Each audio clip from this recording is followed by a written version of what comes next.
ভার্সিটির প্রিন্সিপালের অফিসের দরজার কাছে গেলাম। সবাই, আসতে পারি? আমাকে দেখে প্রিন্সিপাল দাঁড়িয়ে গেল।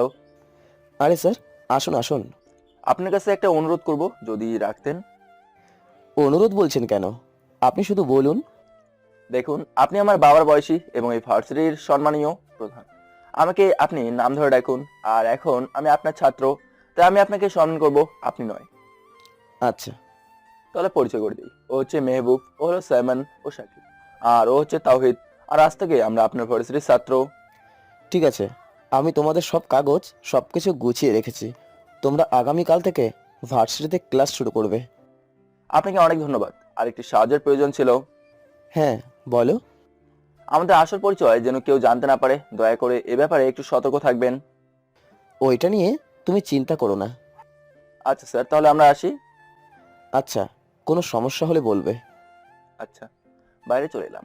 এখন আপনারা হয়তো ভাবছেন আমি কে, কিংবা আমরা কে, যে ভার্সিটির প্রিন্সিপাল স্বয়ং নিজে আমাদের সাথে এরূপ ব্যবহার কেন করলো। আসুন, আপনাদের সকল প্রশ্নের জবাব দিচ্ছি। আমি ইমন আহমেদ। আমি এখানে নতুন ডিবি কমিশনার। আর মেহবুব সাইমন শেখিব আর তাহিদ, ওরা আমার টিমের সদস্য এবং বন্ধু। আমরা সবাই বন্ধু। আমাদের এই এলাকায় আসার মূল কারণ হলো এখানে নাকি ড্রাগসের অনেক বড় একটা চক্রান্ত রয়েছে, যাদের সকল কার্যক্রম চলে এই ভার্সিটিকে ঘিরেই। শুধু ড্রাগস ব্যবসা নয়, তাছাড়াও আরো অনেক অবৈধ কাজ করে এই চক্রটি, যেমন কিডন্যাপিং, মার্ডার ইত্যাদি। তাই আমাদের এখানে পাঠানো হয়েছে এই চক্রটিকে শেষ করতে। তো আন্ডারকভার হিসেবে, যেহেতু সবকিছু এই ভার্সিটিকে কেন্দ্র করেই ঘটে, সেহেতু সেখানে সব ছাত্রছাত্রী হিসেবেই আমরা অ্যাডমিশন নেই, যাতে কাজটি সহজ হয়। এবং অ্যাডমিশনের কাজে প্রিন্সিপাল স্যার আমাদের সাহায্য করলেন। আমরা সবাই মিলে একটা বড় ফ্ল্যাট ভাড়া নিলাম, কারণ এখানে থেকেই আমাদের পড়ালেখার অভিনয় করতে হবে। সবাই বাসায় আসলাম। বাসায় এসে ফ্রেশ হয়ে খাবার খেয়ে হেড অফিসে জানিয়ে দিলাম যে আমরা কাজে নেমে পড়েছি। আজকে অনেক কাজ করছি, নতুন বাসায় উঠলাম, সবকিছু ঠিকঠাক করলাম। তাই সবাই খুব ক্লান্ত। তারপর কালকে থেকে আবার ভার্সিটিতে যেতে হবে, তাই সবাই একটু জলদি ঘুমিয়ে পড়লাম। পরের দিন সকালে ঘুম থেকে উঠে ফ্রেশ হয়ে ভার্সিটির উদ্দেশ্যে বের হয়ে পড়লাম। সবাই, কিছু পেপার ওয়ার্ক বাকি ছিল, তাই ওদের প্রিন্সিপাল স্যারের রুমে যেতে বললাম। আর আমি জিপটা পার্ক করতে গেলাম। জিপ পার্ক করে আমিও প্রিন্সিপাল স্যারের রুমের উদ্দেশ্যে যেতে লাগলাম। তখনই পেছন থেকে কেউ একজন ওই বলে কয়েকবার ডাক দিল। পেছনে ফিরে দেখি একদম মেয়ে আবারও ডাক দিল। আমি তাদের কাছে গেলাম, গিয়ে, জি আমি কে বলছেন? সেখান থেকে মেয়েটি, জি স্যার, আপনাকেই বলছি। আমি তো ভয় পেয়ে গেলাম। এই মেয়ে আমাকে স্যার বলে ডাকলো কেন? তার মানে কি এই মেয়ে কি সব জেনে গেল নাকি? জেনে গেলে তো সমস্যা। এখানে কেউ কাউকেই জানানো যাবে না যে আমরা আইনের লোক, তাহলে সব প্ল্যান ভেস্তে যাবে। আমার ভাবনায় সেট ঘটিয়ে মেয়েটি বলে উঠলো। কিরে, কথা বলছিস না কেন? আমি মেয়েটি দেখে ভালো মতো তাকালাম। দেখতে তো মাশাল্লাহ একদম হুরের মতো। এত সুন্দর শ্যামবর্ণের তার গায়ের রং, চুলগুলা মেলে দেওয়া, কিন্তু মডার্ন ড্রেস পরা, এই জিনিসটা খারাপ লাগলো। কিরে, বয়রা নাকি? জি বলেন। কোন ক্লাস? মাস্টার্স, কোন ইয়ার? First year. বাহ, আমাদের 2 ব্যাচ সিনিয়র। তার মানে মেয়েটি অনার্স সেকেন্ড ইয়ারে পড়ে। অনেকটি মেয়ে বলল, কলি, এটা তো সিনিয়র, এখন কি করবি? তার মানে মেয়েটির নাম কলি। বাহ, ভালোই লাগলো নামটা। আজ সিনিয়রদেরই শুরু করি। সিনিয়রদের র্যাক দেওয়ার মজাই আলাদা। আমি তো অবাক। তার মানে এরা আমাকে র্যাক করার জন্য আমরণ করছে। আমি তো ভয় পেয়েছিলাম আমার পরিচয় জানে যে কিনা, কিন্তু না। ওই যেহেতু নতুন আর দেখেও ইনোসেন্ট মনে হচ্ছে, তাই ছোট একটা কাজ দিই। এখানে দাঁড়িয়ে করিবার কান ধরে উঠবোস করো। এক্সকিউজ মি, আমি তোমার সিনিয়র। তো কি করব? তোমার পুজো করব? যা বলছি তাই করো, না হলে এমন অবস্থা করব না। তুমি কোন মহারানী যে তোমার কথা শুনবো? ওই, তুই চিনিস আমি কে? থাক ম্যাডাম, আমার চেনার প্রয়োজন নেই, বাই, গেলাম। আমি যে হাঁটা দেবো তখনই পেছন থেকে কেউ শার্টের কলার ধরে টান দেয়। পেছন ফিরে দেখি কলি। তোর এত বড় সাহস যে তুই আমার মুখের ওপর কথা বলিস? এই বলে থাপ্পড় মারতে হাত ওঠালো, কিন্তু মারার আগে হাতটা ধরে ফেলাম। দেখুন মিস কলি, আমি আপনার সিনিয়র, ভুলে যাবেন না। আর ভুলে গেলে আপনার সমস্যা। আমি আবার হাঁটা দিলাম। তোকে তোকে আমি ছাড়বো না। আমি আবার দাঁড়ালাম। পেছনে তাকিয়ে দেখি মিস কলি তো একদম রাগে লাল। রাগে অবস্থায় মেয়েটার চেহারার মায়া আরো বেড়ে যায়। কিন্তু সমস্যা ওই একটাই, রাগটা একটু বেশি। তারপর আমি ভার্সিটির ডি এর কাছে গেলাম এবং পেপারগুলো সেরে ক্লাসের উদ্দেশ্যে চলে গেলাম। সবাই ক্লাস শেষ করে সবাই ক্যান্টিনে বসলাম নাস্তা করার জন্য। আবার সেই ভার্সিটি লাইফে এসে খুব ভালোই লাগছে। হ্যাঁ রে, সত্যি স্টুডেন্ট লাইফের মজাই আলাদা। তবে কাজের পাশাপাশি কিন্তু আমাদের আরেকটা কাজ করতে হবে। কি কাজ? আন্টি আঙ্কেল আমাকে একটা দায়িত্ব দিয়েছে, সেটা পূরণ করতে হবে। কি দায়িত্ব রে দোস্ত? তোকে কারো গলায় ঝুলিয়ে দেওয়ার দায়িত্ব। তোরা আব্বু আব্বুর মতো আবার শুরু করে দিস তো। আচ্ছা, তুই শুধু আমাকে এটুকু বল, তোর কি ধরনের মেয়ে পছন্দ? আমার না, তোর আম্মুর ছেলের। তখনই কোনো আরেকটি টেবিলের দিকে চোখ গেল, দেখি কলি তার ফ্রেন্ডসদের সাথে বসে নাস্তা করছে। আমার পছন্দ এমন একজন যার মুখের দিকে তাকিয়ে থাকলে আমার সময় থেমে যাবে, যার চোখের দিকে তাকিয়ে থাকলে মন চাইবে সে চোখের মায়ায় ডুবে যেতে, যার হাসি দেখার জন্য মন সব কিছু করতে পারবে, এমন একজন যাকে পেলে আমার মনে হবে জীবন আর সার্থক। কলির দিকে তাকিয়ে বললাম, থাক ভাই, আর বলিস না, তোর কথা শুনে আমি কান্না করে দিব। দোস্ত, তুই হঠাৎ এত রোমান্টিক হলি কি করে? ওইদিকে তাকা। তার মানে ওই মেয়েটা? হুম। কি সত্যি? হ্যাঁ ভাই। চল তাহলে ভাবির সাথে কথা বলে আসি। এখন না, এখন না মানে? সময় হলে সব বলবো। তাছাড়া মিশনের কথা মনে আছে তো? হ্যাঁ, কিন্তু সঠিক সময় হলে ঠিকই বলে দেবো। মেয়ের যদি কোনো বিয়ের থাকে? আমার মন বলছে নেই। তাই যেন হয়। তারপর সবাই নাস্তা করে বাকি ক্লাসগুলো করে বাসায় চলে এলাম। আসলে ক্লাস করাতেও হলো বাহানা, মূলত আমরা ভার্সিটি কিংবা ক্লাসে যাই সবার গতিবিধির উপর নজর রাখতে। বাসায় এসে বিশ্রাম নিয়ে বিকেলের দিকে একটু বের হলাম সবাই এলাকাটা ঘুরে দেখতে, সাথে এখানকার থানার হাবিলদার নাইম ভাইকে। এখানকার পুলিশের মধ্যে শুধু উনিই জানেন আমাদের আসল পরিচয়, এবং আমাদের কোনো কিছুর প্রয়োজন হলে উনি এনে দেন। নাইম ভাই পুরো এলাকা আমাদের দেখালেন। সবকিছু দেখতে দেখতে রাত হয়ে গেল। রাতের বেলায় এই ড্রাগসের ব্যবসা বেশি হয়, তাই রাতে একটু ভালো করে ঘুরে দেখলাম। বেশ কিছু চোখে পড়ছে, আবার চোখের সামনে ড্রাগসের ব্যবসা করতেও দেখলাম। সবচেয়ে অবাক করা বিষয় হলো এদের মধ্যে কিছু কিছু লোকদের আমি ভার্সিটিতেও দেখেছি। এলাকা দেখা শেষে বাসায় আসলাম। বাসায় এসে ভাত খেয়ে সবাই একসাথে বসলাম। সবকিছু তো চোখের সামনেই হচ্ছে। কিন্তু এখানের পুলিশ কোনো পদক্ষেপ নিচ্ছে না কেন? হয়তো পুলিশ এদের সাথে জড়িত, নয়তো পুলিশ তার ক্ষমতা ব্যবহার করতে পারছে না। তুই কি বলিস? আমারও তাই মনে হয়। তারপর আরো কিছুক্ষণ কথা বলে সবাই ঘুমাতে গেলাম। সকালে উঠে নাস্তা করে আবার ভার্সিটিতে গেলাম। আমরা ক্লাসে ঢুকবো এমন সময় দেখলাম রাতে দেখা সেই ড্রাগসের ব্যবসায়ীদের মধ্যে একজন যাচ্ছে। আমি ওদের ক্লাসে ঢুকতে বলে আমি সেই লোকটার পেছনে গেলাম। লোকটা মোড় ঘুরে চলে যাচ্ছে, তাই আমিও তড়িঘড়ি করে মোড়টা ঘুরতে যাব। তখনই কারোর সাথে ধাক্কা খাই এবং তাকে দেখি কলি নিচে পড়ে আছে। আমি কিছু না বলে সেই লোকটার পিছনে নেওয়ার জন্য যে আগাবো, অমনি আমাকে ঘুরিয়ে ঠাস কলি আমাকে চড় মারলো। যে দেখলাম যার পিছনে ছিলাম সে আর নেই, চলে গেল। শালার মাথাটাই গেল খারাপ হয়ে। বেয়াদব লুইচা, মেয়ে দেখলে গায়ে পড়তে ইচ্ছে করে তাই না? তোকে আমি শালার এমনিতেই মাথা গরম, তারপরে এই বক বক, তাই আমিও মারলাম একটা চর। কলি অবাক হয়ে আমার দিকে তাকিয়ে আছে। আজ পর্যন্ত তার সাথে কেউ উঁচু আওয়াজে কথা বলার সাহস পায়নি, সে তাকে চর মারলো। রাগে ক্ষোভে তার চোখে পানি এসে গেল। আমি আর সেখানে এক মুহূর্তও দাঁড়ালাম না, সোজা চলে আসলাম ক্লাসে বসে কিরে, কোথায় গিয়েছিলি? পাইছিলাম কালকে রাতের একটাকে পিছু নিয়েছিলাম, কিন্তু তোর ভাবি দিল সব গন্ডগোল করে। কেন ভাবি আবার কি করলো? তারপর সব খুলে বললাম। মামা, তোর চড়মাটা কিন্তু ঠিক হয়নি, এই কাজটা ভুল করলি। কি করব বল, মাথা তখন উল্টা ঘুরছিল। আচ্ছা বাদ দে। অন্যদিকে আমি চলে যাওয়ার পরও পুলিশ সেখানে দাঁড়িয়ে আছে। আশেপাশে সবাই তার দিকে তাকিয়ে আছে। এতে সে তার রাগের চরম পর্যায়ে পৌঁছে যায় এবং তার বাবাকে কল দেয়। আমরা ক্লাস শেষ করে সবাই ক্যান্টিনে গেলাম। সবাই নাস্তা করে বসে বসে কথা বলতেছিলাম। তখনই দেখলাম গেট দিয়ে একটি পুলিশের গাড়ি ঢুকলো এবং আমাদের দিকে আসতে লাগলো। দেখলাম সেখানে নাইম ভাইও আছে। নাইম ভাই আমাকে ইশারা দিয়ে সামনে নিতে বললো, তাই আমি মেহবুবকে বললাম এখানে এখন যাই ঘটুক ভেবে চিন্তে সিদ্ধান্ত নেবেই। আচ্ছা। আর কিছু বলতে পারলাম না, ততক্ষণে পুলিশ আমাদের সামনে চলে এলো। এসে এখানে ইমন কে?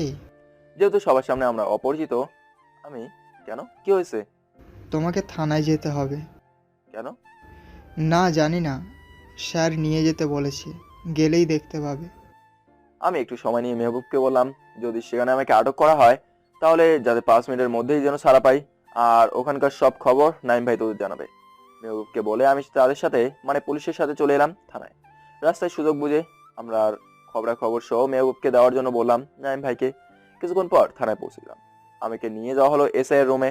দেখি এসআই সাহেব তার চেহারা বসা এবং গেস্ট চেয়ারে একটা মেয়ে বসা, কিন্তু আমার বিপরীতে তার মুখ। স্যার নিয়ে এসেছি। তাহলে তুই সেই বখাটে, তোর এত বড় সাহস, তুই আমার মেয়েকে ইপটিজিং করেছিস? এসআই এর কথা আমার মাথার উপর দিয়ে যাচ্ছিল। আমি আবার কখন তাকে প্রিজিং করলাম? কিন্তু যখন চেয়ারে বসা মেয়েটিকে আমার দিকে ফেরালো, তখন আমি সব ঘটনা বুঝতে পারলাম। কারণ সেই মেয়েটিই কলি, তার মানে এসআই এর মেয়ে। তোকে আজ এমন শাস্তি দেব যে তুই আর কোনো দিন কোনো মেয়েকে ইপটিজিং করার আগে 100বার ভাববি। আমি নায়ের ভাইয়ের কাছ থেকে হাত ছাড়িয়ে নিলাম এবং গিয়ে কলের পাশের চেয়ারটায় বসলাম। আমাকে এভাবে বসতে দেখে বাবা মেয়ে দুজনেই অবাক হলো। মিস্টার রহমান, এখানে অবাক হওয়ার কিছু নেই। আমিও কিছুদিন ধরে চাইতেছিলাম যে আপনার সাথে একটু দেখা করব, কিন্তু সময় করে উঠতে পারিনি। যাক, ভালো হলো আপনি নিজেই দেখা করার জন্য আমাকে নিয়ে এলেন। তোর এত বড় স্পর্ধা, তুই আমার থানায় এসে আমার সাথে বিয়াদবি করছিস? এই বলেই এসে আমার দিকে আসতে লাগলো। তখনই তার টেলিফোনে কল আসলো। রিল্যাক্স মিস্টার, রিল্যাক্স, আগে ফোনটা ধরুন। এসে ফোনটা রিসিভ করলো। ওপাশের কথা শোনার সাথে সাথে সে নড়ে চড়ে উঠলো এবং আমার দিকে অবাক দৃষ্টিতে তাকালো এবং আমাকে ফোনটা দিল। আমি ফোনটা নিয়ে, হ্যাঁ দোস্ত বল। আচ্ছা, শব্দ ক্লিয়ার, চলে আয় তাইলে। পকেটে টাকা নেই। দূর বেটা, তুই একটা ফাউল। টাকা কই তো? সকালে বাসায় রেখে আসছি। আমরা নিতে আসলে তো সমস্যা হবে। তুই বরং তোর শ্বশুর মশাইয়ের কাছে ফোনটা দে। কাকে দেবো? বেশি সাধু সাজিও না মামা। আমি কিন্তু নাইম ভাইয়ের কাছ থেকে সব শুনছি। আচ্ছা দিচ্ছি। এতক্ষণে তাদের দিকে তাকালাম। তাকে দেখি বাবা মেয়ে আমার দিকে অবাক চাহনিতে তাকিয়ে আছে। আমি ফোনটা শ্বশুরমশাই মানে এসআই সাহেবের কাছেই দিলাম। ধরুন, আপনার সাথে কথা বলবে। এরপর যেন এমন ভুল আর না হয়। জি স্যার, আমি জানতাম না যে ইনি আপনার পরিচিত কেউ। শুধু পরিচয় নয়, আমার ভাই বন্ধু। আর এমন হবে না স্যার। ঠিক আছে, আর ইমনকে যেখান থেকে নিয়ে এসেছেন সেখানেই রেখে আসুন। জি স্যার। তারপর ফোনটা কেটে গেল। ফোন রেখে এসআই সাহেব আমার দিকে তাকিয়ে, দুঃখিত স্যার। সমস্যা নেই, আর আমি আপনার ছোট নাম ধরে ডাকলেই খুশি হব। ঠিক আছে। বাই দ্য ওয়ে, আমাকে নিয়ে আসা হয়েছিল কেন? একটু ভুল বোঝাবুঝি হয়েছিল আর কি। না, কলি কি আপনার মেয়ে? হ্যাঁ। তা কলি কি বলেছিল আমার নামে যে আমাকে উঠিয়ে নিয়ে এলেন? তেমন কিছু নয়, তুমি নাকি ওনাকে ডিস্টার্ব করো এবং রাস্তায় ইপটিজিংও করো। কথাটা শুনে আমি কলির দিকে তাকিয়ে দেখি বেচারি ভয় পাইছে। এবার আমি একটু হাসি দিলাম এবং এসআই সাহেবকে বললাম, আমি এগুলোর কিছুই করিনি। আপনার মেয়ে যা বলেছে তা আমার উপর প্রতিশোধ নেওয়ার জন্য মিথ্যে বলেছে। বাকিটা না হয় আপনি পরে তার কাছ থেকে শুনে নিন। আমি যাচ্ছি, আমার দেরি হয়ে গেল। তারপর নাইম ভাই আমাকে আবার ক্যাম্পাসে নামিয়ে দিয়ে গেলেন। আমাকে দেখে শালারা দৌড়াই আসলো। কিরে, শ্বশুর বাড়ি গেলি একলা একলা? তা বন্ধু, কেমন লাগলো? আদর যত্ন করছে নাকি? দৌড় বেটা, ভাবতেই অবাক লাগে শেষ পর্যন্ত পুলিশের মেয়েরই প্রেমে পড়লাম। কেন, তুই গুন্ডা নাকি? তুইও তো একই দলের মানুষ। আরে ভাই, আমি ওইরকম কিছুই বলিনি। আচ্ছা বাদ দে, বাসায় চল। চল। তারপর সবাই বাসায় চলে আসলাম। বাসায় এসে খাওয়া দাওয়া করে সবাই বিশ্রাম নিলাম। এখন সন্ধ্যা হয়ে গেছে, তাই সবাই নেমে পড়লাম কাজে। কালকের মতো আজকে এলাকা ঘুরে ঘুরে দেখতেছি। এক পর্যায়ে সবাই একটা চায়ের দোকানে বসলাম। সবাই চা খেতেছি। এমন সময় একটা লোক দোকানে এসে দোকানদারকে জিজ্ঞেস করলো, কেউ কি কোনো চিঠি পাঠিয়েছিল? আচ্ছা, তাহলে এই টাকাগুলো রাখ, তোর বকশিস। আর চিঠি এলে আমাকে জানিয়ে দিস। আমার কেমন জানি লোকটার কথায় সন্দেহ হলো, তাই আমি পিছন ফিরে লোকটার দিকে তাকালাম। লোকটা আর কেউ নয়, কালকে যার পিছু নিয়েছিলাম সেই লোকটাই। লোকটা দোকানদারের সাথে কথা বলে হাঁটা শুরু করলো। নেবো, কালকে সেই লোকটা পিছু নিয়েছিলাম যে, কই? ওই তো যাচ্ছে। বিলটা দিয়েই আমরাও লোকটার পিছু নেওয়া শুরু করলাম। লোকটা হাঁটতেছে আর আমরা কিছুটা দূরত্ব বজায় রেখে তার পিছু নিচ্ছি। কিছু পথ হাঁটার পর লোকটা দাঁড়িয়ে গেল এবং আশেপাশে ভালো মতো দেখে নিল। আমরা তাড়াতাড়ি লুকিয়ে পড়লাম। হয়তো তার সন্দেহ হয়েছে। আশেপাশে কিছু দেখতে না পেয়ে সে আবার হাঁটা শুরু করলো। আমরা আবার তার পিছনে নেওয়া শুরু করলাম। কিছু পথ অতিক্রম পর সে মোবাইল বের করলো এবং কার সাথে যেন কথা বললো। কথা বলার পর হাঁটার গতি বাড়িয়ে দিল। এক পর্যায়ে দৌড়ানো শুরু করলো। আমরাও তাকে ধাওয়া শুরু করলাম। দৌড়তে দৌড়তে লোকটা একটা চালের গোডাউনের ভেতরে ঢুকলো। আমরা আমাদের অফিসিয়াল রিভলভার বের করে টিম মোডে গোডাউনের ভেতরে ঢুকলাম। প্রথমে আমি আর মেহমুদ, তারপর সাকিব সাইমন। গোডাউনে ঢোকার সাথে সাথে আমাদের উপর কার যেন গুলি চালাতে শুরু করলো। আমরাও গুলি চালানো শুরু করলাম। বেশ কয়েকজনকে আমরা শেষ করলাম। এখন আর কেউ আমাদের উপর গুলি করছে না, মানে সবাইকে শেষ করে ফেলেছি।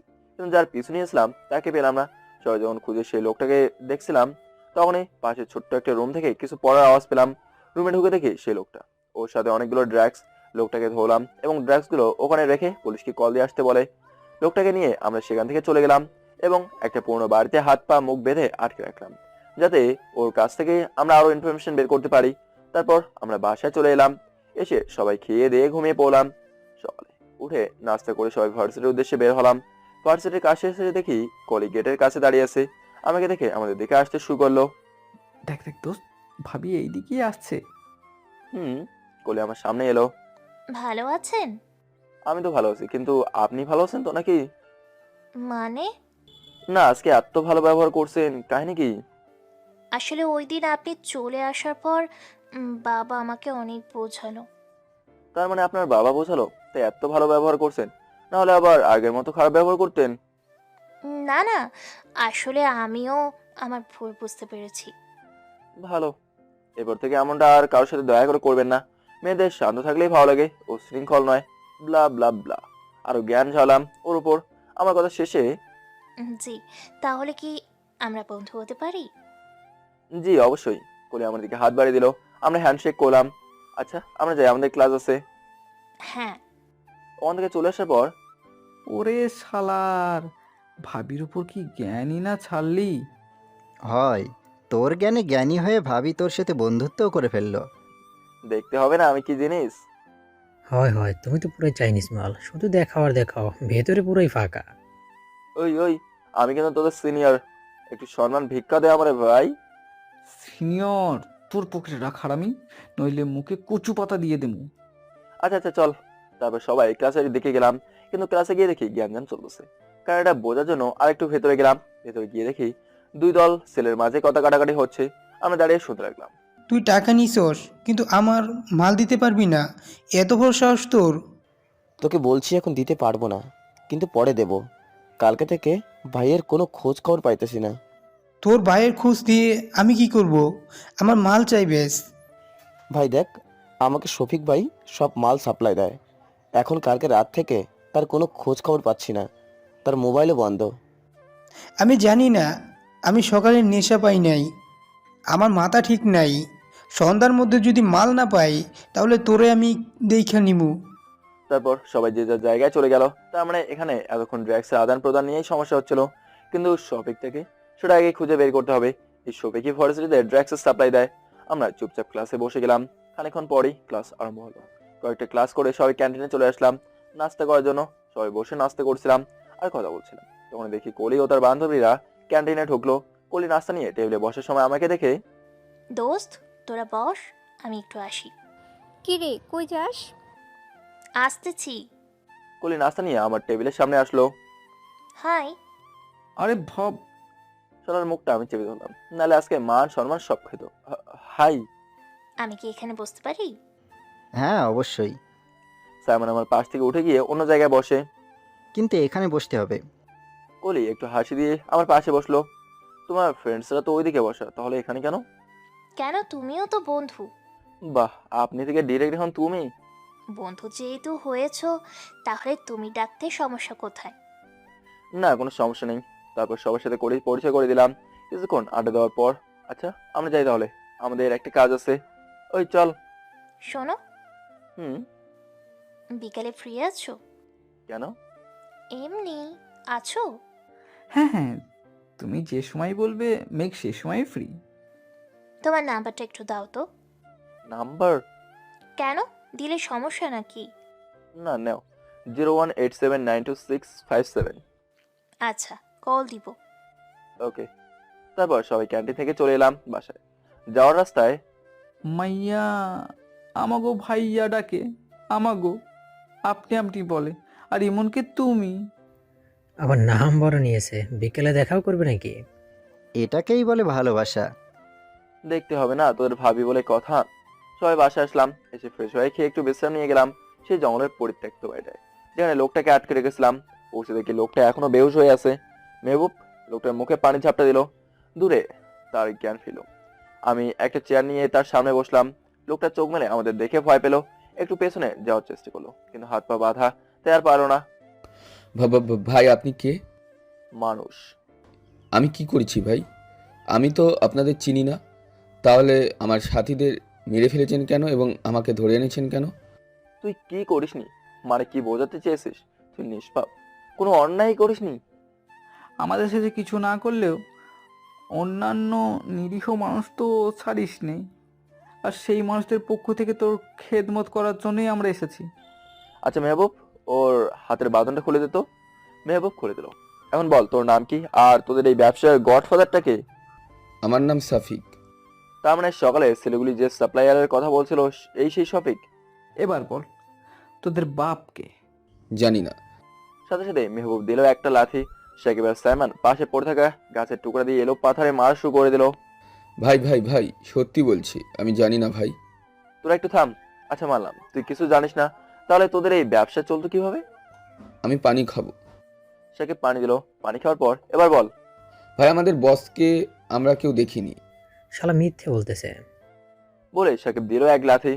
ভাই সত্যি বলছি। তাহলে তোরা কিংবা সে তোদের সাথে যোগাযোগ করতে কি? চিঠির মাধ্যমে রহিম ভাইয়ের কাছে চিঠি আসতো, সেই চিঠিতে সব কিছু মানে কি কি করতে হবে তা লেখা থাকতো। আর ড্রাগস পেটি কোথায়? কুরিয়ারের মাধ্যমে আসতো। কুরিয়ার বয় কি প্রতিবার ওই একজনই আসতো? না, দুইজনের চেহারার বিবরণ দে। আর মেহবুব তুই স্কেচটা তৈরি করে ফেল। মেহবুব ছবি আঁকতে শুরু করলো। মেহবুব আবার একজন চিত্রশিল্পী। কিছুক্ষণ পর স্কেচ তৈরি হয়ে গেল। আমি কুরিয়ার সার্ভিসের নাম জেনে সবাইকে ঘুমের ইঞ্জেকশন দিয়ে হাত পা বেঁধে ফেললাম। সবকে ওখানে রেখে আমরা সেই কুরিয়ার সার্ভিসের অফিসে গেলাম।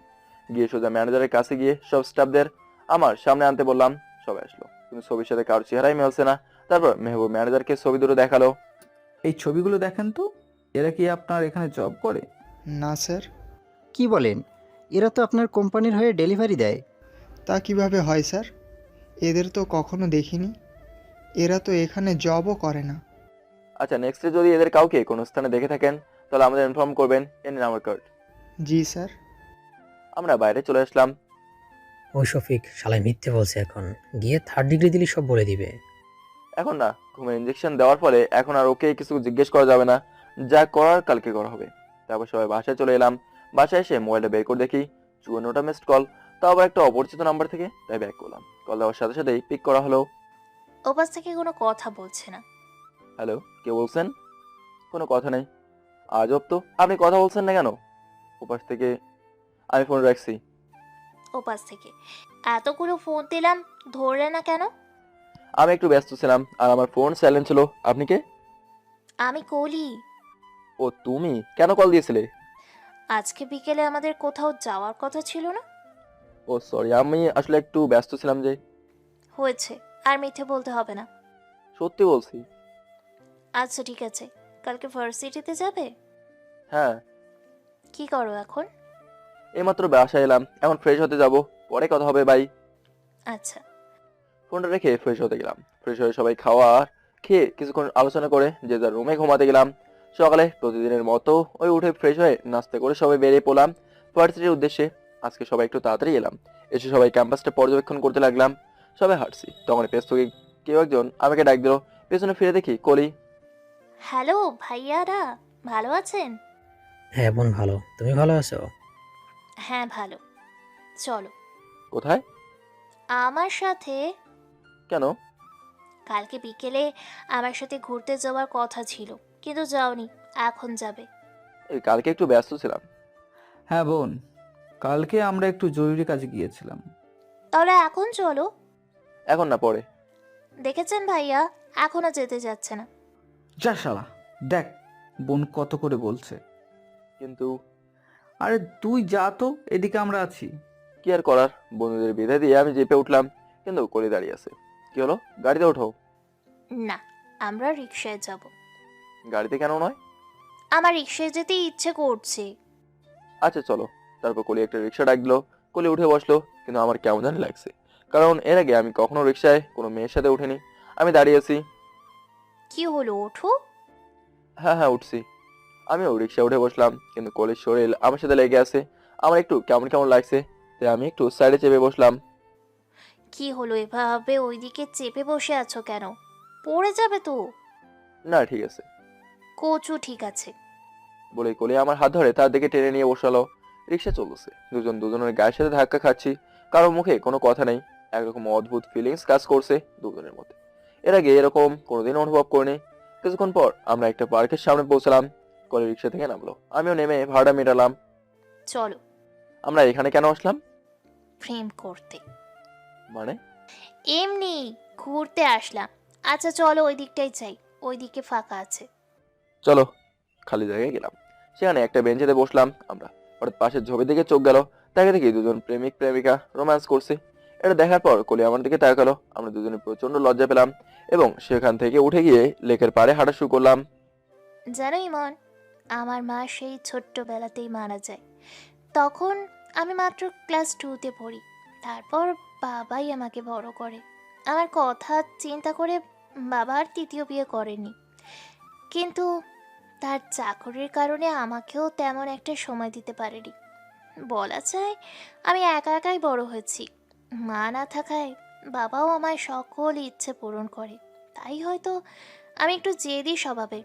সেই দিন থানায় তোমার বলা কথাগুলো সারা রাত ভাবনা চিন্তা করি এবং নিজের ভুল বুঝতে পারি।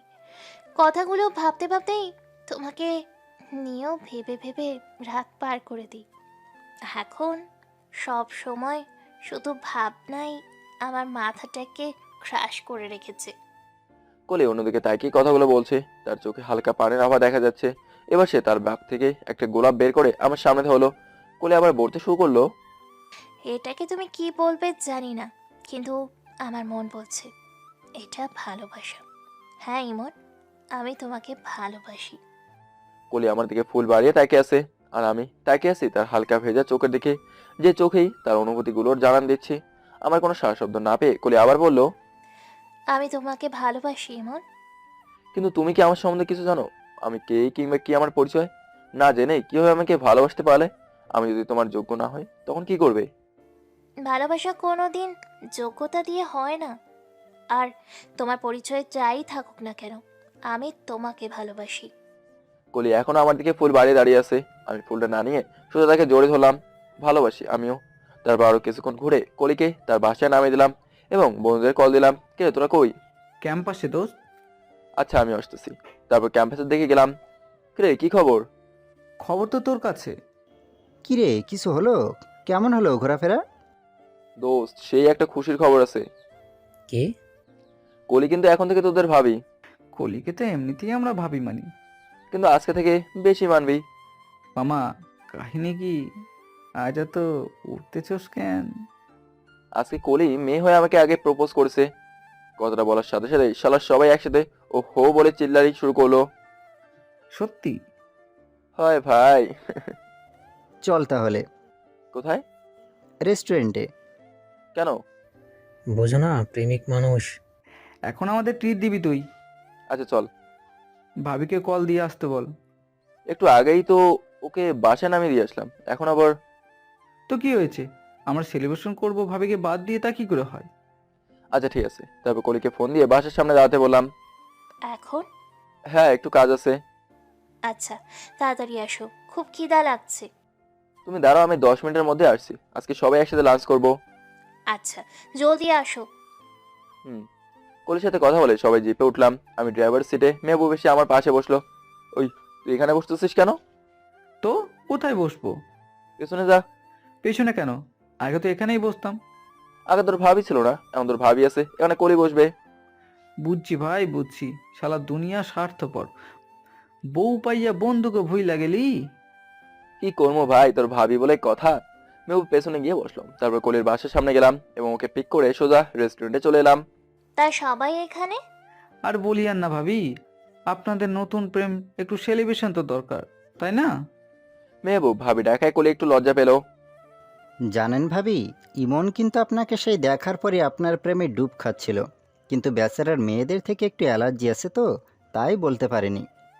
সাইমনের কথা শুনে কলি আমার দিকে তাকালো। ও, তলে তলে এত দূর, কিন্তু আমি জানতেই পারলাম না।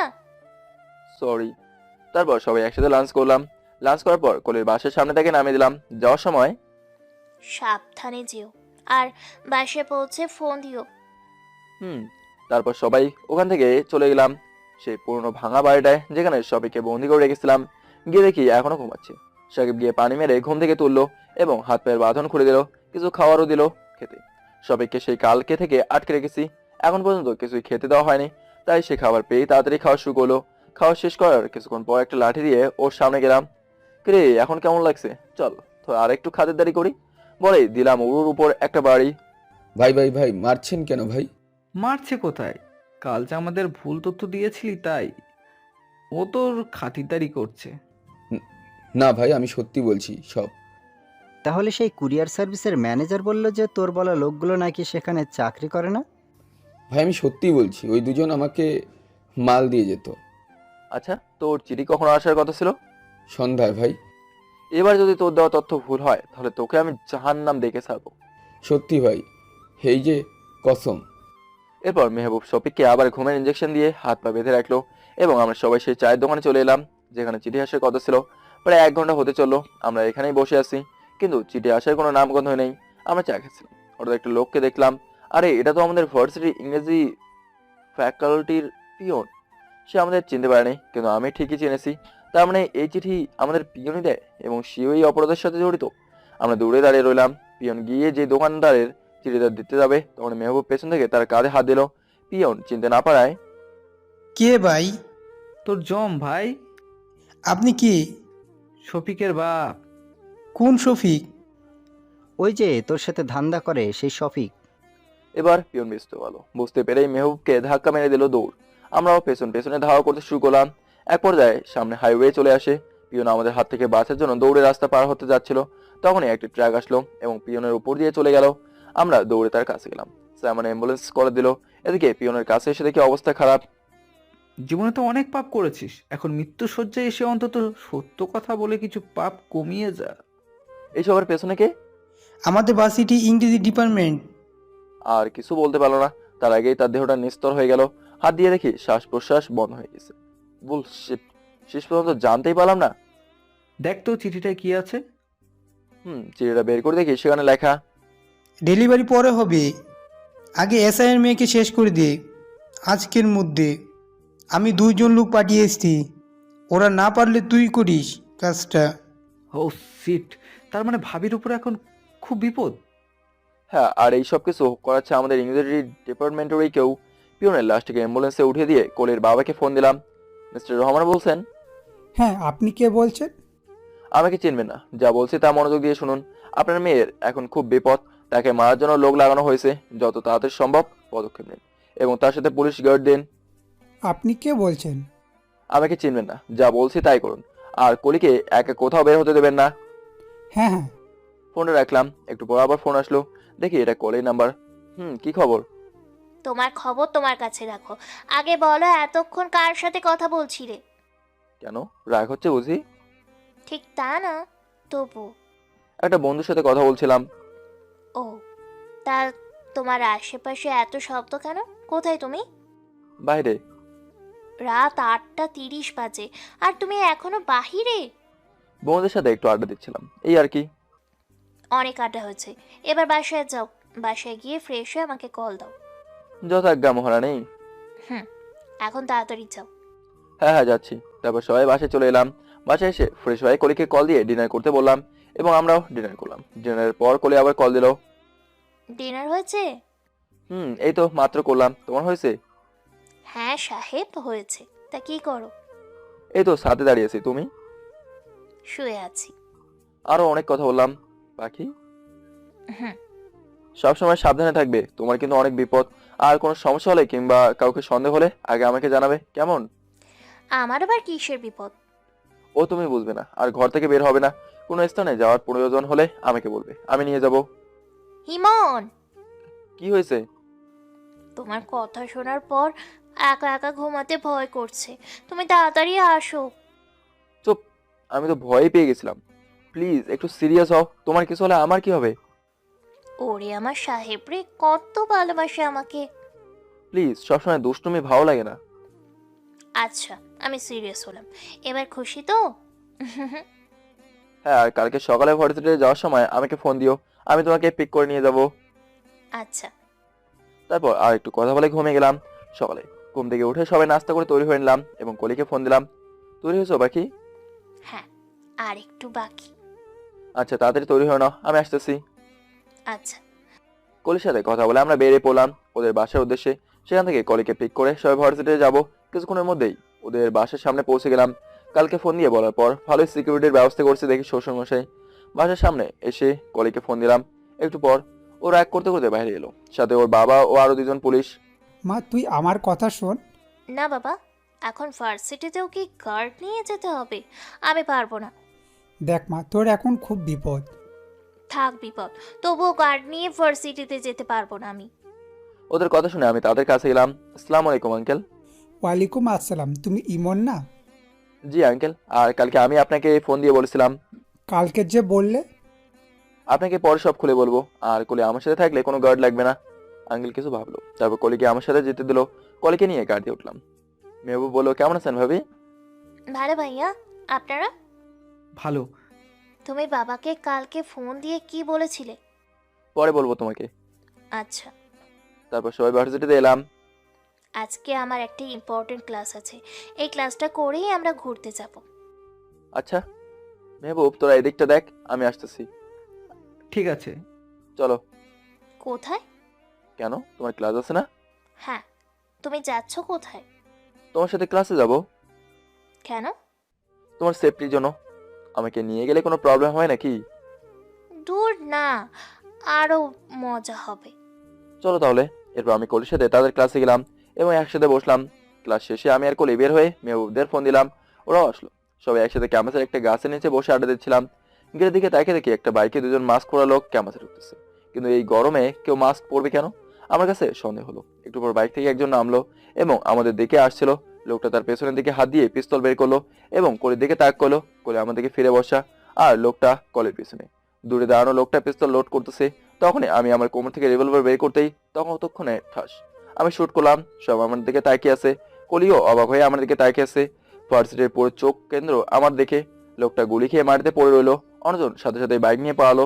মেহবুবরা দৌড়ে গাড়ি নিয়ে চলে গেল সেই বাইকওয়ালার পেছনে। আমি কলিকে জড়িয়ে ধরলাম। কিছু হয়নি, তুমি ঠিক আছো তো পাখি? কোনি কোনো কথা বলছে না।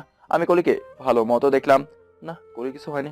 তারপর গেলাম লোকটার কাছে, গিয়ে মাস্কটা খুলে দেখি শফিক। যে দুটার বর্ণনা দিয়েছিল তাদের মধ্যে একজন। তাড়াতাড়ি নার্স চেক করে দেখলাম বেঁচে আছে কিনা, কিন্তু না, স্পট ডেড হয়ে গিয়েছে। চারিদিকে তাকিয়ে দেখি সবাই ভয় পেয়েছে এবং আমাদের দিকে তাকিয়ে আছে। কলির দিকে তাকিয়ে দেখি ও এখনো ঘটনা আকস্মিকতায় অবাক হয়ে আছে। আমি আবার কলির কাছে গেলাম, পাখি তুমি ঠিক আছো তো?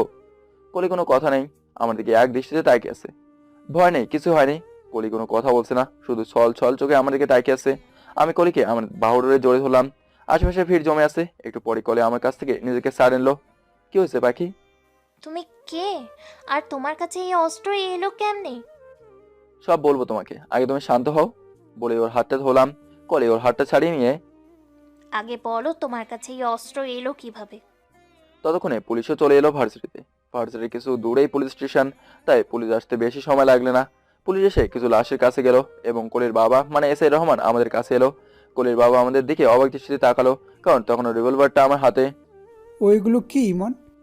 কিছুক্ষণ আগেই বাইকে দুজন মাস্ক পরা লোক আসলো এবং একজন নেমে আমার পাখিকে শুট করতে যাচ্ছিল। তার আগেই আমি খেল খতম করে দিয়েছি। কিন্তু তোমার হাতে অস্ত্র কেন? ততক্ষণে মেহবুবরাও চলে এলো। না দোস্ত, এই শালারে ধরতে পারিনি। বুলশিট, ওটাকে ধরতে পারলে আসলটার কাছে যাওয়া যেত। আর যেটাকে শুট করলাম সেটা সবাইকে বর্ণনা দেওয়া দুজনের মধ্যেই একজন। তার মানে ওই বাইকারটা অন্যজন ছিল? হ্যাঁ আঙ্কেল, এতক্ষণ আমাদের কথা শুনছিলেন। আমি জানি না তোমার কিসের কথা বলছো, কিন্তু আইন হাতে তোলার অপরাধে ইমন তোমাকে গ্রেপ্তার করা হলো। অফিসার, আপনার মাথা ঠিক আছে? আপনি কাকে গ্রেপ্তার করছেন আপনি জানেন? আইনের চোখে ইমন খুনি, তাই তাকে গ্রেপ্তার করা হলো। আমি কলির দিকে তাকালাম, দেখি কলি আমার দিকে তাকিয়ে কান্না করছে। পুলিশ আমার হাত থেকে যখন রিভলভারটা নেবে এবং হ্যান্ডকাপ পরাবে, তখন, wait officer, I am your new commissioner mister Emon Ahmed and this is my ID card. Uncle কার্ডটা হাতে নিয়ে দেখলেন এবং দেখার সাথে সাথে আমাকে স্যালুট দিলেন। তার সাথে বাকি পুলিশরাও আমাকে স্যালুট দিলেন। আঙ্কেলের মুখ দিয়ে কোনো কথা বেরোচ্ছে না, সেও অবাক হয়ে গিয়েছে। সবাই স্যালুট দেওয়ার সাথে সাথে কলি দৌড়ে এসে আমাকে তার বাবার সামনে জড়িয়ে ধরলো, আরো জোরে কান্না করতে লাগলো। এটা দেখে আঙ্কেল একটু হাসি দিলেন এবং লাশের কাছে চলে গেলেন। কিছু হয়নি পাখি, তুমি কান্না করছো কেন? আমি আমি মনে করেছি তুমিও মনে হয় তাদের মধ্যে একজন। না পাখি, কিছু হয়নি, থাক আর কান্না করিও না। চলো আজকে সারাদিন আমরা ঘুরবো। তারপর কলির কান্নাটা ধীরে ধীরে একটু কমলো। আমি আঙ্কেলের কাছে গেলাম, গিয়ে লাশটাকে পোস্টমর্টমের জন্য পাঠিয়ে দিলাম। আর মেহবুবদের সবকিছু বুঝিয়ে দিয়ে বললাম কালকে থেকে কিন্তু আমরা অফিস জয়েন করব, কারণ এখন সবাই আমাদের আসল পরিচয় জেনে গিয়েছে। এবং আমি কলের কাছে চলে এসলাম। কিন্তু আমার মাথায় একটা চিন্তা কাজ করছে, জি ওরা কলিকে কেন মারতেছে।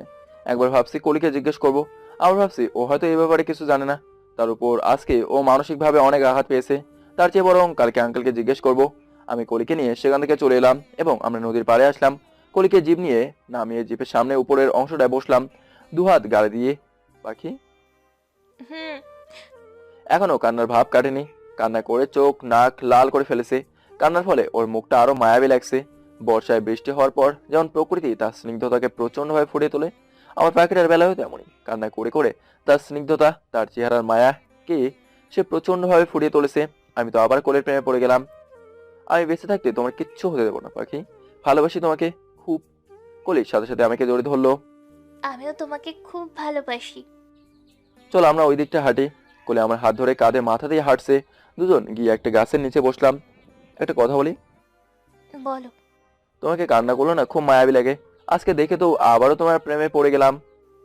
কান্না করলে আমাকে পেতনির মতো লাগে। আমি জানি, আর পাম দিতে হবে না। আরে পাম দেবো কেন? তুমি কান্না করলে আমার মনটা তোমার ওই চোখের ভাষায় ডুবে যায়। হয়েছে, আর বলতে হবে না। আচ্ছা এবার বলো, আমরা বিয়ে করছি কখন? তুমি চাইলে এখনই। তাহলে আর মাত্র কয়টা দিন পর আমার কাজটাও শেষ হোক, তারপর আব্বু আম্মুকে বলে একদম আমার করে নেবো তোমাকে। খলি এবার লজ্জা পেলো। আচ্ছা এবার পা দুটো সোজা করো তো। কেন? সোজা করে বসো আগে। কলি পা সোজা করে বসলো, আর সাথে সাথেই আমি ওর কোলে মাথাটা রেখে শুয়ে পড়লাম। মাথা ব্যথা করতেছে। আচ্ছা, আমি তোমার মাথা টিপে দিচ্ছি। সেখানে আর কিছুক্ষণ বসে আমরা উঠে একটা রেস্টুরেন্টে গেলাম এবং লাঞ্চ করলাম। তারপর গাড়ি নিয়ে কলিদের বাসার সামনে দাঁড় করালাম। এখানে নিয়ে এসেছো কেন? কেন মানে? তুমি এখন বাসা যাবে আর ঘুমাবে। আজকে তোমার উপর অনেক মানসিক চাপ পড়ছে। না, আমি এখন বাসায়ও যাব না, ঘুমাবো না। তাহলে কি করবে? তোমার সাথে থাকবো। দেখো জিদ করে না, আমি যা বলেছি তাই হবে। ওই সময় ক্যাম্পাসে বসে নিজেই তো বলে আজকে সারাদিন আমার সাথে থাকবে। কোন সময় বললাম? ওই দেখো, একদম মিথ্যে বলবে না। আরে তুমি ভুল শুনেছো। আমি ঠিকই শুনেছি। ও তাহলে আমিই ভুলে গিয়েছিলাম। আচ্ছা এখন যাব কোথায়? এখন তো মাঝ দুপুর। তোমার বাসায় চলো। আরে মাথা ঠিক আছে তোমার? ওটা ব্যাচেলরদের বাসা, লোকে মন্দ বলবে তো। মন্দ বলার কি আছে? বলবে আমি তোমার হবু বউ। তবুও। চলো। তার থেকে চলো আমরা আরো কিছু জায়গায় ঘুরি। কলি কোনো কথা বলো না। তারপর কলিকে নিয়ে ঘুরতে গেলাম একদম সন্ধ্যা পর্যন্ত ঘুরলাম। বাসায় যাওয়ার সময় হঠাৎই ও গাড়ি থেকে নামতে বললো। কি হয়েছে? ফুচকা খাবো। ওগুলো কোন খাবার? মানুষে খায় ওগুলা? কিন্তু আমি খাবো, এবং সাথে তোমাকেও খাওয়াবো। এখন চলো। বলেই কলি আমার হাত ধরে টানতে টানতে নিয়ে গেল দোকানের কাছে। আমি খাবো না, তুমি খাও। মামা, 1 প্লেট ফুচকা দিন তো, ঝাল বেশি দিবেন। যাক বাবা, 1 প্লেটের অর্ডার দিলো, তাহলে আমি বেঁচে গেলাম। একটু পর দোকানে ফুচকা দিলো, আমরা চেয়ারে পেতে বসলাম। দেখি হাঁ করো তো। তুমি খাও। হাঁ করো। আমি খাবো না। চুপ, একটাও কথা বলবা না। হাঁ করো। আশেপাশে সবাই আমাদের দিকে তাকিয়ে আছে, উপায় না দেখে হা করলাম। মুখের ভেতর দিল একটা। কি ঝাল! একটা খেয়ে আমার চোখ থেকে পানি বের হয়ে গেল। কি মজা না? মজা মানে প্রচন্ড, এমন মজার জিন্দেগিতেও খাই নাই। এদিকে আমার অবস্থা বেতাল। একবার আমাকে খাইয়ে দাও। আমিও কলিকে খাই দিলাম, তারপর কলি আবার আমাকে খাই দিল। আমি আবার কলিকে খাই দিলাম। এভাবে খাওয়ার পর্ব চলতে থাকলো, আর আমার অবস্থা খারাপ হতে থাকলো। কলির দিকে তাকিয়ে দেখি ঝালে তার চোখেও পানি। খাওয়া শেষে 2 গ্লাস পানি খেলাম, কিন্তু ঝালে এখনো মুখ পড়ে যাচ্ছে। কলেরও একই অবস্থা। বিল দেওয়ার পর, ইমন, খুব ঝাল লাগছে। তোমাকে এত ঝাল দিয়ে খাওয়ার জন্য কে বলেছিল? আমার ঝাল প্রিয়। আচ্ছা, ওইদিকে চলো। বলে আমার হাত ধরে একটা বন্ধ দোকানের আড়ালে নিয়ে আসলো। এখানে আনলে কেন? ঝাল কমানোর জন্য। মানে? আর কিছু বলতে পারলাম না। তার আগেই কলি আমার মাথাটা ধরে নিচু করে আমার ঠোঁটগুলো তার মুখে পড়ে নিল। প্রায় 6 মিনিট পর ছাড়লো। ছাড়ার পর আমার দিকে তাকিয়ে একটা লজ্জাজনক হাসি দিয়ে জিপের দিকে দৌড় দিল। আমি ওর পেছন পেছন গেলাম এবং গাড়ি চালাতে শুরু করলাম। সারা রাস্তায় লজ্জায় কেউ কারোর সাথে কথা বলিনি। একটু পর ওদের বাসার সামনে এলাম। কলি জিপ থেকে নামলো। সাবধানে যেও। এরপর কলি লজ্জা পেয়ে দৌড় দিল। আমিও তাকে রইলাম। ও বাসায় ঢোকার পর আমিও চলে এলাম বাসায়। বাসায় এসে ফ্রেশ হয়ে বন্ধুদের সাথে কথা বলে ডিনার করে ঘুমাতে গেলাম। কলি এখনো কল দেয়নি, আমিও দেইনি। কেমন জানি আমার কল দিতেও এখন লজ্জা করছে। কলিরও মনে হয় আমার মতো লাগছে, তাই সেও কল দেয়নি। সারা রাত ঘুম হলো না। রাতের একদম শেষের দিকে চোখটা লেগে গেল, আর আমি ঘুমিয়ে পড়লাম। সকালে কানে কে যেন সুরসুরি দিচ্ছে। ওই কোন শালারে, ডিস্টার্ব করবি না বললাম। আমি মনে করেছি বন্ধুদের মধ্যে কেউ। কলি মুখ চেপে হাসছে, আবার সুরসুরি দিল। শালা উঠে কিন্তু লাথি মারবো, সারা রাত ঘুমাতে পারে নাই। কলি আবার সুরসুরি দিল। এবার আমি লাফ দিয়ে উঠেই হাত ধরে দিলাম ঠেল। কলি ঘুরে এসে আমার গায়ের উপর পড়লো। আমি চোখ মেলে দেখি কলি তুমি এখানে? কলি আমাকে জড়িয়ে ধরলো। হ্যাঁ, কেন আসতে পারি না বুঝি? আসতে পারো, কিন্তু তুমি তো বাসা চিনতে না। চিনতে কতক্ষণ?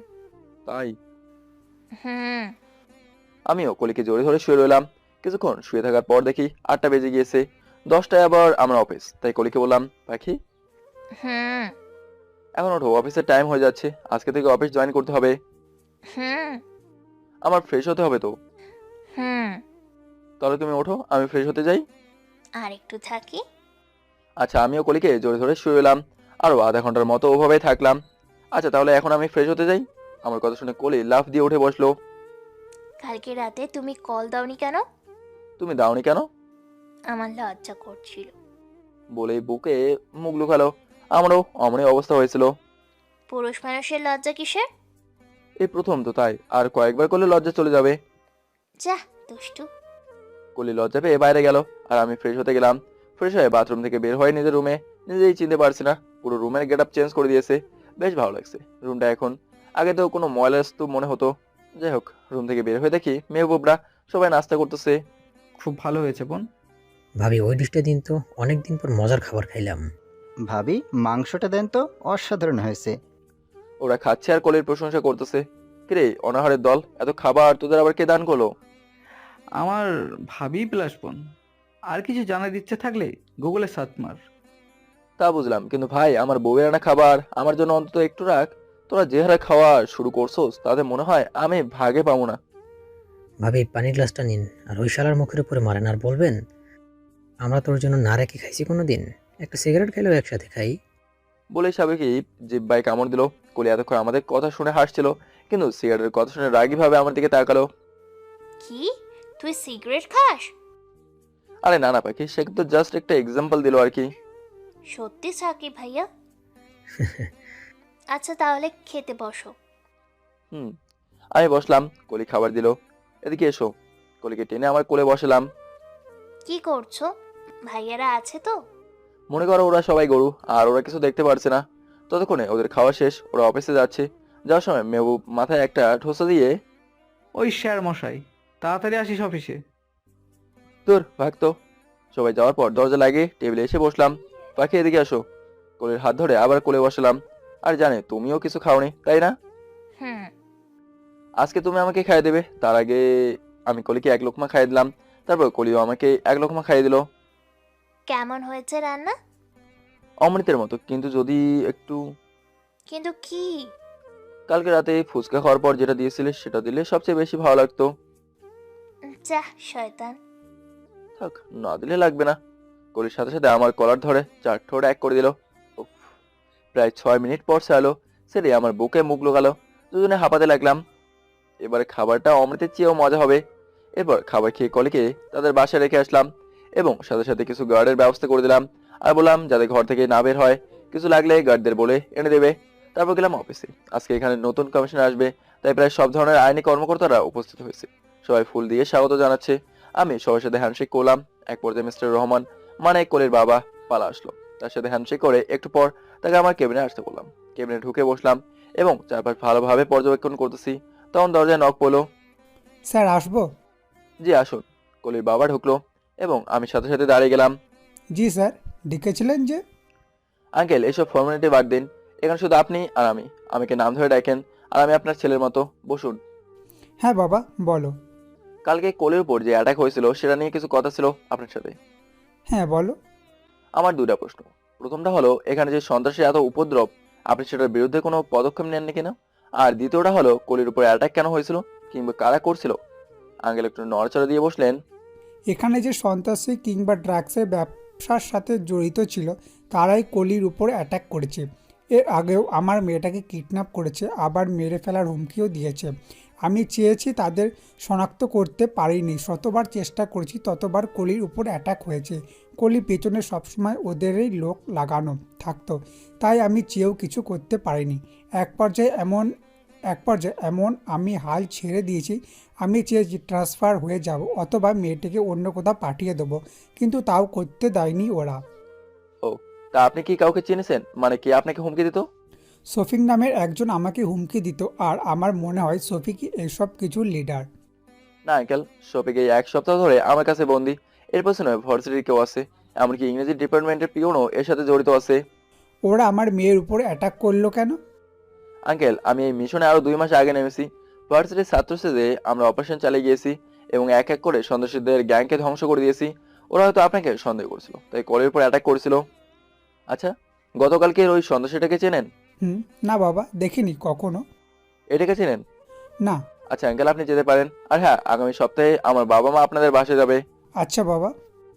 আঙ্কেল চলে যাওয়ার পর এই কেসের সাথে জড়িত ফাইলগুলো দেখতে লাগলাম।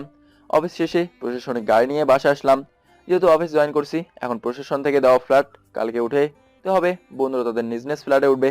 বাসায় এসে সবাই ফ্রেশ হয়ে দুপুরে খাবারটা শেষ করলাম এবং কলির সাথে দেখা করতে গেলাম। দুজনে ঘোরাফেরার পর কলিকে তার বাসায় নামিয়ে দিয়ে আমি আমার বাসায় আসলাম এবং ঘুমিয়ে গেলাম। কালকে আবার অফিস আছে। সকালে ঘুম থেকে উঠে ফ্রেশ হয়ে অফিসে যাওয়ার পথে কলির সাথে দেখা করে অফিসে চলে আসলাম এবং কাজ শেষ তাদেরও ফিরলাম, কারণ আজকে বাসা পরিবর্তন করতে হবে। সাথে কলিকে এবং কিছু লোকও নিয়ে আসলাম। লোকগুলো জিনিসপত্র নিয়ে যাচ্ছে। জিনিসপত্র মিনি ট্র্যাকে ওঠানোর পর নতুন বাসায় চলে আসলাম আমরা। নতুন বাসাটা বেশ সুন্দর। বাসার সামনে বড় একটা ফুলের বাগানও আছে। কলিরও বেশ পছন্দ হয়েছে। লোকগুলো জিনিসপত্র নিয়ে নিচে রাখছে। কলি ঘর সাজাইতেছে, আবার লোকগুলোকে বলছে কোথায় কোনটা রাখতে হবে। আমার আর কি, আমি কলিকে সাহায্য করছি আর তাকে তাকে তার কর্মকাণ্ড দেখতেছি। ইমন দেখো, এটা হবে আমাদের বেডরুম। ওয়াও, আমাদের বেডরুম? হ্যাঁ। তার মানে আমরা এখানেই বাসর হবেই। যা দুষ্টু। কলি লজ্জা পেয়ে আমাদের বুকে কিল মেরে দিল এবং বুকেই মুখ লুকালো। এত লজ্জা, বিয়ের পর দেখবো কোথায় রাখো তোমার এই লজ্জা। বাসার সবকিছু গোছানোর পর কলি আর আমি দুজনে গেলাম রেস্টুরেন্টে লাঞ্চ করতে। লাঞ্চ শেষে ওকে ওদের বাসায় নামিয়ে দিয়ে আসলাম এবং আমিও নিজের বাসায় চলে এলাম, কারণ আমার এখন একটু ঘুমানো প্রয়োজন। কলির বাসাটা বেশ সুন্দরভাবেই সাজিয়েছি। সন্ধ্যায় কলিং বেলের আওয়াজে ঘুম ভাঙলো। মনে হচ্ছে কলিং বেল ভেঙে ফেলবে, তাই তাড়াতাড়ি উঠে দরজা খুলে দেখি বন্ধুরা। স্যার সালাম। ওয়ালাইকুম আসসালাম। দোস্ত, আমি তোমাকে সালাম ভাইয়ের নাম বলেছি, আসসালামু আলাইকুম বলিনি। দূর বেটা, ভেতরে আয়। দোস্ত, তোর বাসাটা খুব সুন্দর লাগতেছে। আমাদেরগুলো তো এখনো ব্যাচেলারদের মতোই লাগতেছে, সবকিছু এলোমেলো। আরে ইমন কোনোদিনও এভাবে ঘর গোছাতে পারবে না, নিশ্চয়ই ভাবি এসেছিল। হয় দোস্ত, তোদের ভাবি মানে আমার বউ এসে গুছিয়ে দিয়েছিল। উফ, আমি যদি প্রিয়াকে আসার সময় বিয়ে করে এখানে নিয়ে আসতাম তাহলে আমার বাসাটাও সুন্দর হতো। থাক দোস্ত থাক, আর কান্দিস না। সামনের ছুটিতে গিয়ে তোকে বিয়ে করামুনি। তারপর সবাই আড্ডা দিলাম। কলে ফোন দিয়েছিল, ওর সাথে একটু কথা বলে সবাই ডিনার করতে গেলাম। ডিনার শেষে যে যার বাসায় চলে গেল। আমিও বাসায় আসলাম। বাসায় এসে ছাদের উঠে কলির সাথে কথা বলতে লাগলাম। কথা বলতে বলতে কখন যে রাত 1টা বেজে গেছে তার খেয়ালই নেই। হঠাৎ সেই বাইকারকে মানে শপিকের দেওয়া ছবি দ্বিতীয় জনকে দেখলাম রাস্তায় হেঁটে হেঁটে যাচ্ছে। এখন রাখি ভাই, একটু কাজ করতে হবে। আচ্ছা বাই। কোলের ফোনটা রেখে দৌড়ে রুম থেকে এসে রিভলভারটা নিয়ে নিচে গেলাম। গার্ডে আমার পেছনে আসতে বারণ করলাম এবং মেহবুবকে ফোন দিলাম। কয়েকবার রিং করার পর পিক করলো। এতক্ষণ ঘুমাচ্ছিল। শোন, সেদিনে সেই বাইকারকে পাইছি, আমি তার পিছু নিতেছি। আমার ফোনের লোকেশন অন করে দিলাম। তুই সবাইকে বলে দে আর আমার ফোন ট্রেস করে চলে আয়। আচ্ছা, আমরা এখন আসতেছি। ফোন কেটে আমি সেই লোকটার পিছু নিতেছি। কিছু দূর যাওয়ার পর লোকটা একটা বাড়ির ভেতর ঢুকলো। বাড়ির ভেতরে ঢোকার পর কিছু লোক এসে তাকে সার্চ করলো এবং ভেতরে যেতে দিল। লোকটা এখানে কেন আসলো আর এত সিকিউরিটি কেন এখানে, এটা কার বাসা? মনে এমন অনেক প্রশ্ন উঠতে লাগলো। লোকটা কলিং বেল দিল। কিছুক্ষণ পর বাসার দরজাটা কে যেন খুললো। ভালো মতো তাকে দেখি আমি তো পুরো অবাক হয়ে গেলাম। আরে, এটা তো আমাদের ইংরেজি ডিপার্টমেন্টের অধ্যাপক ডক্টর নুরুল ইসলাম নাহিদ। কেউ আবার আমাদের আগের শিক্ষামন্ত্রী ভাবিয়েন না। তার মানে ইনি সবকিছুর পেছনে মাস্টারমাইন্ড। কিন্তু উনি তো খুব ভালো মানুষ, সবাই তাকে খুব ভালো মানুষ মনে করে। আমিও তাই মনে করতাম, কারণ ভার্সিটিতে কোনো সমস্যা হলে তিনি সমাধান করতেন, সাহায্য করতেন সবাইকে। বলছি তার মানে এতদিন এই ভালো মানুষের মুখোশের আড়ালে লুকিয়েছিল মাস্টারমাইন্ড। ততক্ষণে মেহবুব রায় চলে আসলো। ওরা ঘড়িটা একটু দূরে রেখে আমার কাছে আসলো। এখানে এসেছে? হ্যাঁ। কোথায় তাহলে? এই বাড়ির ভেতরে। কিন্তু এটা কার বাড়ি জানিস? কার? ভার্সিটির ইংরেজি ডিপার্টমেন্টের অধ্যাপক নুরুল স্যারকে চিনিস না? হ্যাঁ। ওই হালার বাড়ি এটা। তার মানে উনি সব কিছু। হ্যাঁ, সবাই পিছলে সাইলেন্সার লাগিয়ে নেয়, না হয় রাতের বেলায় আশেপাশের মানুষের সমস্যা হতে পারে। সবাই সাইলেন্সার লাগিয়ে টিমের মতো করে ঢুকলাম। প্রথমেই গেটের ভেতরে বসা দুজনকে আমি আর মেহবুব শেষ করলাম। কোনো শব্দ হয়নি, শুধু নিচে পড়ে যাওয়ার শব্দ হলো। সেই শব্দ শুনে আর তিনজন আমাদের দিকে তাকালো। সাথে সাথে সাকিব আর সাইমান ওদের হেডশট দিয়ে দিল। ধীরে ধীরে বাড়ির পেছনে গেলাম এবং সেখান থেকে 6 জনকে জাহান্নামের রাস্তায় দেখিয়ে দিলাম। এখন ঘরে ঢোকার পালা। আমি প্রথমে দরজায় লাথি দিলাম, কিন্তু খুললো না। পরে জোরে ধাক্কা দিলাম, দরজা খুলে গেল। দরজা খোলার সাথে সাথে সবাই পিস্তল ত্যাগ করে ভেতরে ঢুকলাম। ঢুকে দেখি আমাদের নুরুল সেন এবং সেই লোকটি দুজনের দরজার দিকে মানে আমাদের দিকে পিস্তল তাক করে আছেন। আমাকে দেখে নুরুল সাহেব একটু অবাক হলেন, কারণ তিনিও আমাদের চিনতেন, তবে ছাত্র হিসেবে। আরে ইমন, মেহবুব, সাইমন, সাকিব, তোমরা? জি স্যার আমরা, কিন্তু আপনার হাতে অস্ত্র কেন? আমাদের পিস্তল তাক করা তাদের উপর। তোমাদের হাতে অস্ত্র কেন? আর তোমরা এত রাতে এখানে কি? বলে পাশের লোকটাকে মেহবুব শুট করে দিল। নুরুল সাহেব সব বুঝে গিয়েছে। তো স্যার আপনি তো ভালো মানুষ, এসবের মানে কি? নুরুল সাহেব তার পিস্তলটা মেহবুবের দিকে দিয়ে দিল।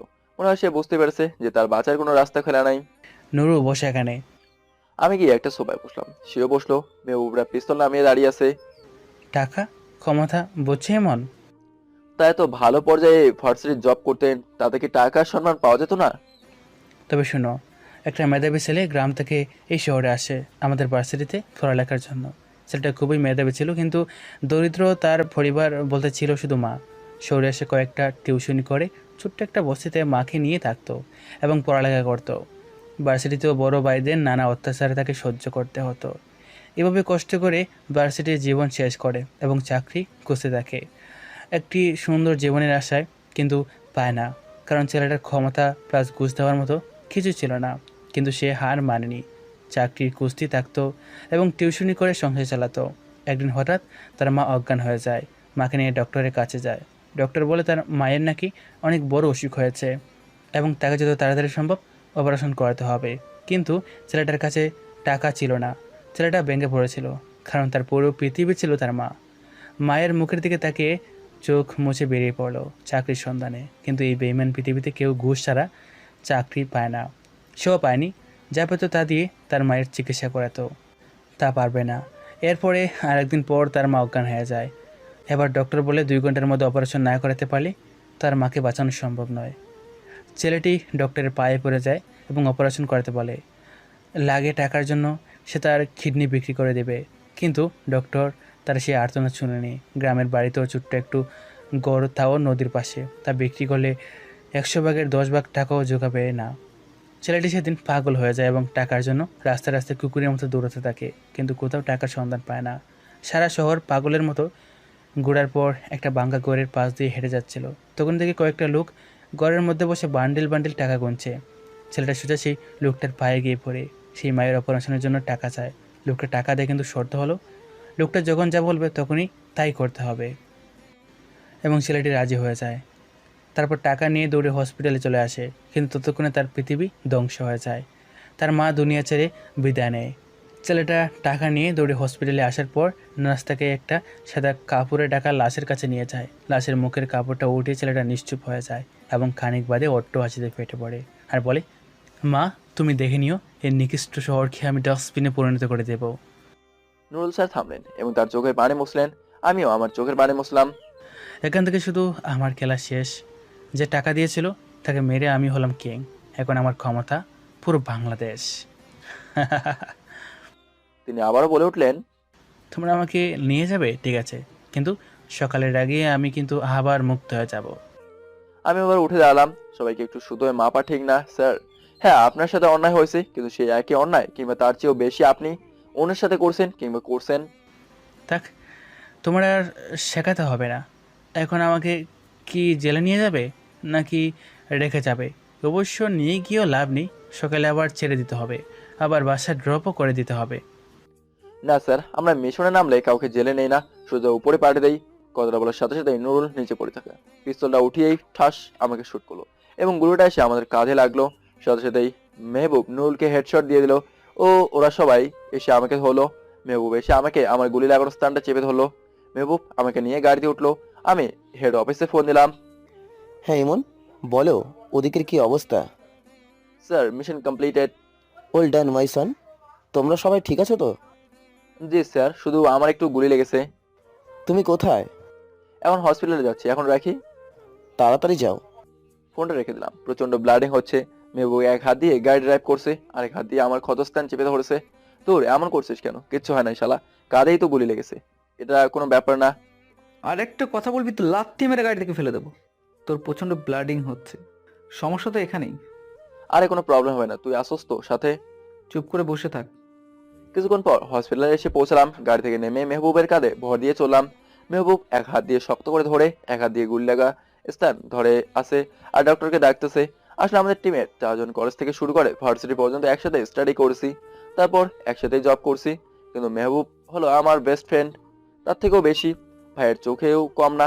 ডক্টর দৌড়ে আসলো, কিন্তু আমার চোখগুলো ঘুলিয়ে যাচ্ছে, সবকিছু ঝাপসা দেখতেছি। গুলিটা অনেক কাছ থেকে লেগেছিল, তাই ক্ষতটা একটু গভীরে হয়ে গিয়েছিল, ফলে রক্তটা একটু বেশি বের হচ্ছে। ইতিমধ্যে ডক্টর, নার্স আর মেহবুব আমাকে স্ট্রেচারে শুয়ে অপারেশন থিয়েটারের কাছে নিয়ে এলো। মেহবুব এখন আমার হাতটা ধরে আছে, আমি চোখের সবকিছু অন্ধকার দেখতে পাচ্ছি। তারপর আর কিছু মনে নেই। যখন চোখ খুলাম তখন চারপাশে দেখি পুলিশের কর্মকর্তারা, কলির বাবা, স্যার আর আমার বন্ধুরা। আর বুকে কিছু ভারী ভারী অনুভব করছিলাম আর কান্নার আওয়াজ পাচ্ছিলাম। তাকে দেখি কলি আমাকে জোরে ধরে কান্না করতেছে। বা নিজেকে বড় সেলিব্রিটি মনে হচ্ছে। সবাই দেখতে এসেছে আমাকে।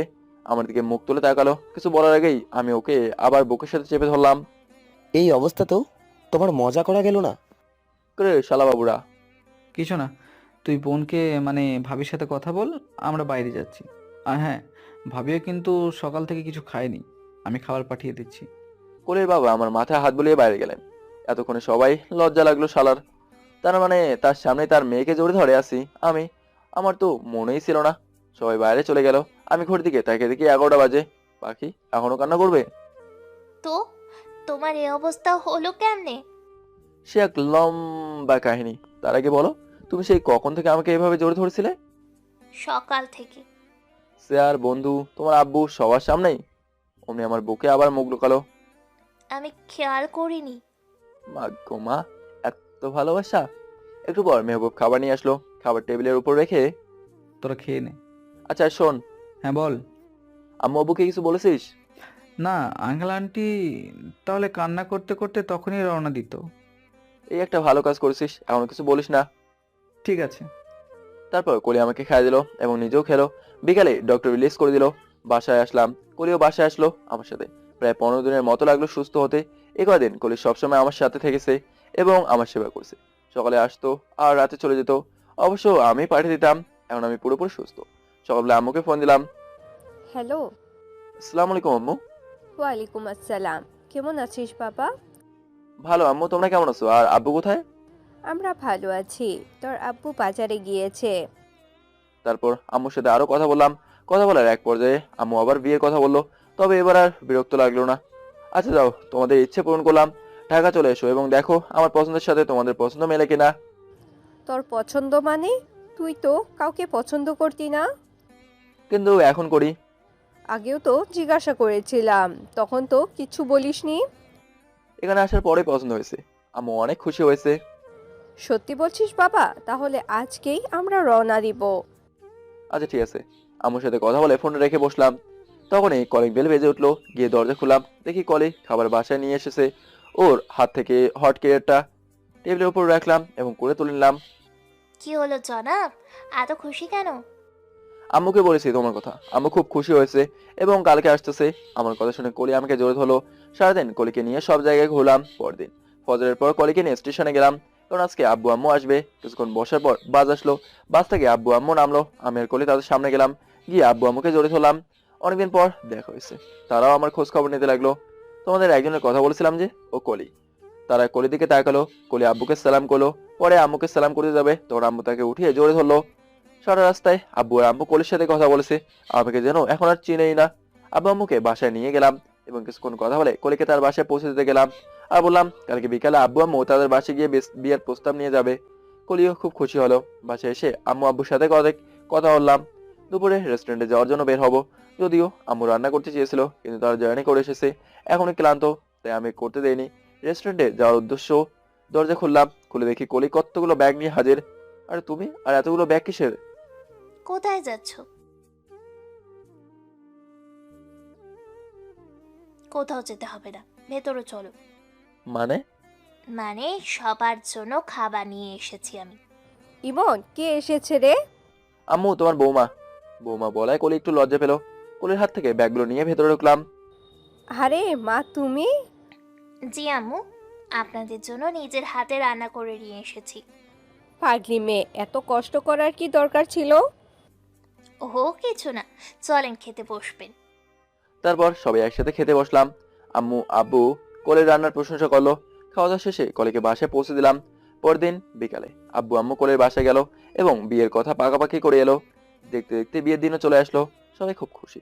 আমার বন্ধুগুলোর মন একটু খারাপ, কারণ আমার কোনো শালি নেই। সারাদিন অনেক ধকলের পর বিয়ের কাজ শেষ হলো। এখন রাত 11টা বাজে। আমি বন্ধুদের সাথে ছাদে বসে আছি। মেহবুবকে আব্বু ফোন দিল।